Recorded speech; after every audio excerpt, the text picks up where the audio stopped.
Jada is back at it here to give everyone another Walking Dead Season 8 episode reaction video. But before I continue with that, it's extremely important if you're not caught up to the point where I am in rewatching or watching The Walking Dead, that you take the initiative and pay attention to this episode's title, which I'll put in the description for you. If that's the case, you find out that you're not caught up, I suggest, and so does everybody else, that you don't watch this video any further to avoid any potential spoilers. This will be The Walking Dead Season 8, Episode number 10. Title of this episode is called The Lost and the Plunderers. This will be my reaction, review, recap of the episode, which I've seen a few times. Just doing a reaction to it due to the fact that I don't have it on my channel. And I want it on the channel. Also, due to the fact that they announced that Season 11 is going to be the final season of the main Walking Dead show. After burying Carl, Rick and Michonne gather their remaining supplies from Alexandria and abandon the community as walkers have simply overrun it. Michonne tries to stop a fire from overtaking a gazebo Carl actually enjoyed, but Rick convinces her to let it go. There's no point. They're out of there.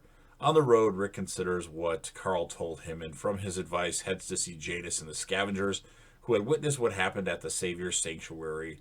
Elsewhere, we have Enid and Aaron. They're taken hostage, or they're taken to the Oceanside community as prisoners, I guess, for killing their leader, Netanya.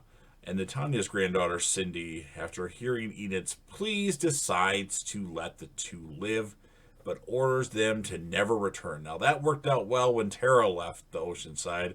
You think she'd learn from that. Oceanside, the scavengers, two pointless communities, in my opinion. But hey, it is what it is. And then once escorted outside the Oceanside, Aaron insists Enid get back to the hilltop to let them know what happened, while he will try to go back to the Oceanside and convince them to help. And then meanwhile, at the sanctuary, Negan orders his men to seek out the Alexandria residents and instructs Simon to go to the scavengers with his standard offer to kill one of them, bring the rest of them in line, reminding him that he values the people as resources to be saved otherwise.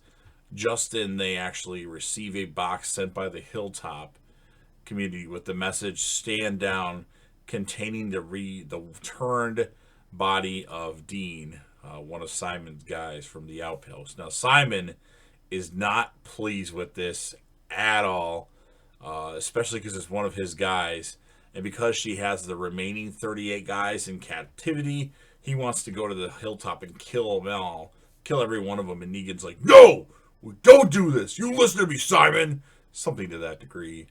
So he goes to the scavenger's junkyard and accuses Jadis of going back on their deal with the Saviors, but gives her Negan's offer of returning to the original terms of their deal and giving over all of their guns. Jadis actually agrees, but Simon does not believe Jadis is showing enough remorse and kills her two lieutenants, I guess, Temiel and Brian, in cold blood. And then she, of course, punches him, and she's like showing emotion, and this causes Simon to order his men to kill all the rest of the junkyard people except for Jadis. And then when Simon gets back to the sanctuary, he reports to Negan that all went well. Standard message received, though he spots pain on his shoe from the scuffle he had with Jadis. And then by the time Rick and Michonne arrive at the junkyard, all the scavengers but Jadis have turned. They find Jadis alone, having dropped her weird communication ways and actually speaking in full sentences. She explains that she had been an artist before the Walker outbreak, having used the junkyard for materials. But afterwards, she and the scavenger saw the junkyard as a way to keep themselves isolated from the rest of the world while using the entire yard as their canvas. Rick blames the death of the scavengers on Jadis for betraying them and siding with the Saviors. Tired of Jadis double-crossing him and deeming her useless now that she doesn't have her group, he decides to just abandon her as he and Michonne, after fighting off some turned scavengers, just leave. And as they're leaving, Rick actually fires a warning shot at Jadis. And then they drive away. Rick explains to Michonne that he wasn't going to kill Jadis and that he only fired the warning shot because he wanted her gone. He's tired of her games, and that was kind of his frustration venting out, I guess. Michonne believes that not wanting to kill people is what Carl was talking about before dying. Rick pulls over and takes a moment to stop and read Carl's letters, including the one he wrote to Negan. Inclined to contact Negan over the walkie-talkie, Rick decides to inform him that Carl is dead and that his son wrote a letter to Negan asking him to stop fighting. Negan obviously receives the news and is actually deeply saddened. Like, he sits down, the look on his face, and he's like, was it one of us? And Rick's like, no, it wasn't one of us. He's trying to help someone. I'm still going to kill you. And Negan's just like distraught and like really sad about the whole situation. And you can definitely see that Negan didn't want Carl to ever die. Although in the season 7 finale, he was about to bash Carl's head in before Sheba and Kingdom and the Hilltop showed up. So I'm not sure what would happen there, but I assume he would have just, it was a bluff to Rick, I guess, at that point. And Negan actually retorts that it was Rick's intense focus on the war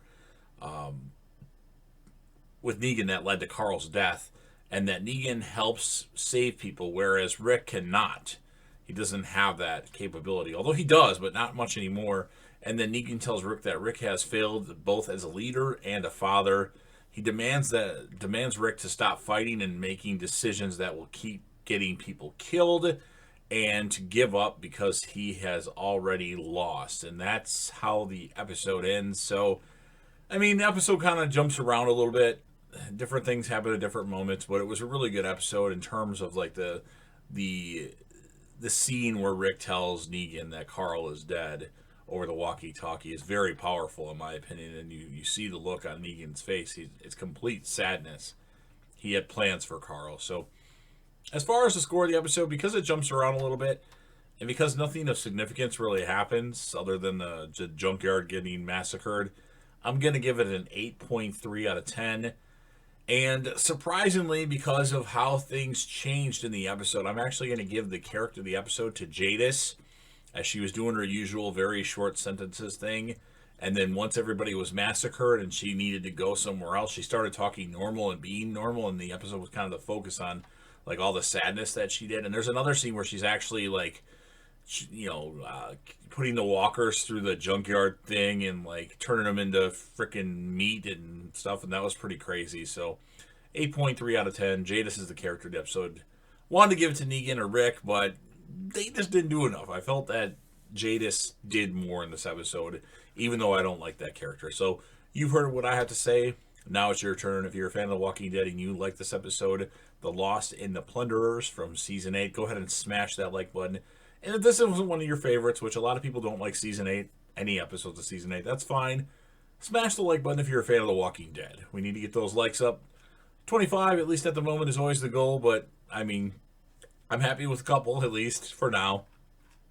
If you know anybody that would be interested in this, share the video with them. Don't forget to leave me a comment. Just tell me what you thought of the episode, or anything Walking Dead related. And, of course, last but certainly not least, don't forget to hit that sub button. Subscribe to the channel, join the team, show your damn support, and be a part of something special. And JDev will return.